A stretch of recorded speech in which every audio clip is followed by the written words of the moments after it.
বৰ্তমান আছোহি মই গুৱাহাটীৰ আইএছবিটিত থাকোঁতে বৰ ধুনীয়া বস্তু এটা দেখিলোঁ ভাবিলোঁ ভিডিঅ'ৰ যোগেৰে মই আপোনালোকক এই বস্তুটো দেখাই দিওঁ বুলি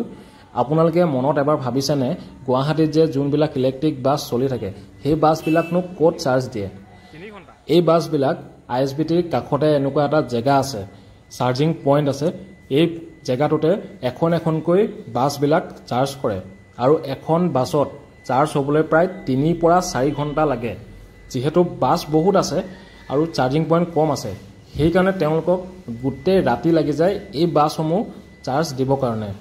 আৰু এনে ধৰণৰ বাছসমূহ হোৱাৰ কাৰণে গুৱাহাটীবাসীৰ বাবে খুব ভাল হৈছে খুব কম টকাতে এঠাইৰ পৰা আন ঠাইলৈ যাব পাৰিছে আৰু সেফটি পাইছে কমফৰ্ট পাইছে সকলোখিনি এই বাছখনত পাইছে গুৱাহাটীবাসীয়ে আৰু আপোনালোকে যদি এতিয়ালৈকে এই বাছখনত উঠা নাই তেনেহ'লে এটা কমেণ্ট কৰিবচোন ভিডিঅ'টো শেষলৈকে চোৱাৰ কাৰণে বহুত সকলোকে ধন্যবাদ নেক্সট এটা ভিডিঅ'ত আপোনালোকক পুনৰ লগ পাই আছোঁ